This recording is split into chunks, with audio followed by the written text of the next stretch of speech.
ഭാരവാഹിയായിട്ടുള്ള ഉൾപ്പെടെ അനസ്, നമ്മുടെ വനിതാ വിങ്ങിൻ്റെ ശ്രീലത്തിലെ മറ്റു ഭാരവാഹികളെ സുഹൃത്തുക്കളെ സ്വാഗതം. എല്ലാ വർഷവും നിങ്ങൾ മുടങ്ങാതെ നൽകുന്ന കൈത്താണ്ട് പ്രാവശ്യം നടക്കുന്നു എന്നതിൽ വളരെയധികം സന്തോഷമുണ്ട്.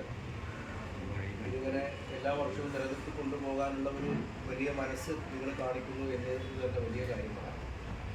കാരണം ഇങ്ങനെ നിലനിർത്തി കൊണ്ടുപോകുമ്പോൾ സ്വാഭാവികമായിട്ടും കുറേ ആളുകൾ ഇങ്ങനെ എല്ലാ കൊല്ലവും വാങ്ങുന്നവരും കുറേ ആളുകൾ ഇതിങ്ങനെ വാങ്ങുന്നവരും എന്നതല്ല, അത് നമ്മുടെ ഒരു കൂട്ടായ്മയുടെയും അതുപോലെ തന്നെ നമ്മുടെ ഏക മനസ്സിൻ്റെയും ഒരു അടയാളമായിട്ടാണ് നമ്മൾ കാണുന്നത്.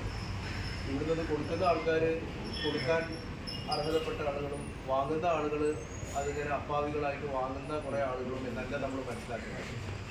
നമ്മുടെ ഒരു കൂട്ടായ്മയാണ്. ആ കൂട്ടായ്മയുടെ അടിസ്ഥാനത്തിൽ നമ്മൾ അങ്ങോട്ടും ഇങ്ങോട്ടുമുള്ള ഒരു കൊടുക്കൽ വാങ്ങുന്നില്ല ഏറ്റവും നല്ലൊരു വേദിയായി നമ്മൾ ഈ നോമ്പ് കാലത്ത് കാണുക. നമ്മളെല്ലാവരും ഒരുമിച്ചിരിക്കേണ്ടുന്ന സമയങ്ങളാണ് ഈ അതിക്രമിച്ച് പോയിക്കൊണ്ടിരിക്കുന്നത്. എപ്പോഴൊക്കെ നമുക്ക് ഒരുമിച്ചിരിക്കാനുള്ള അവസരങ്ങളുണ്ട്.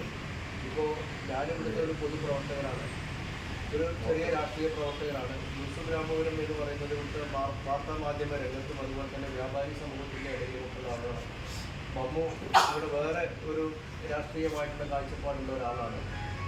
അതുപോലെ തന്നെയാണ്. അഷ്റഫ് വേറെ എന്നാണ്, സീരത്ത് വേറെ എന്നാണ്.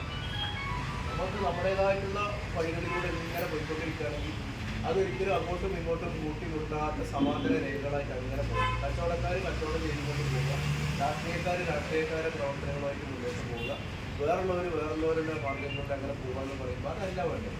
ഏതൊക്കെ മാർഗങ്ങളിൽ നമുക്ക് എല്ലാവർക്കും ഒരു 10 മിനിറ്റ് ഒരുമിച്ചിരിക്കാൻ പറ്റുന്നുണ്ടോ ആ ഒരുമിച്ചിരുന്ന് പരസ്പരം അങ്ങോട്ടും ഇങ്ങോട്ടും നമ്മുടെ സുഖദുഃഖങ്ങളിലും സന്തോഷങ്ങളിലുമൊക്കെ പങ്കുചേരുക.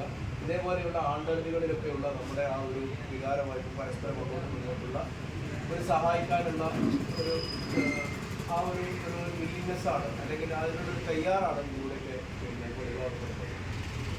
പിന്നെ ഏതെങ്കിലും ഒരു നിമിഷത്തിൽ നമുക്കൊക്കെ മനുഷ്യന്മാരാണല്ലോ. ഈ പറയുന്ന എനിക്കും ഒരു കെടുതി വന്നുകൂടാതൊന്നുമില്ല. എപ്പോഴാണ് കാര്യങ്ങൾ കൈവിട്ട് പോകാമെന്നൊക്കെ പറയാൻ പറ്റില്ല. ഇന്നത്തെ ഏറ്റവും വലിയ ദുഃഖം എന്ന് പറയുന്നത് രോഗമാണ്. പണ്ട് നമ്മുടെ കാരണവന്മാരുടെയും അതുപോലെ തന്നെ പഴയ ആളുകളൊക്കെ പറഞ്ഞു കേട്ടിട്ടുള്ളത് അന്നത്തെ ഏറ്റവും വലിയ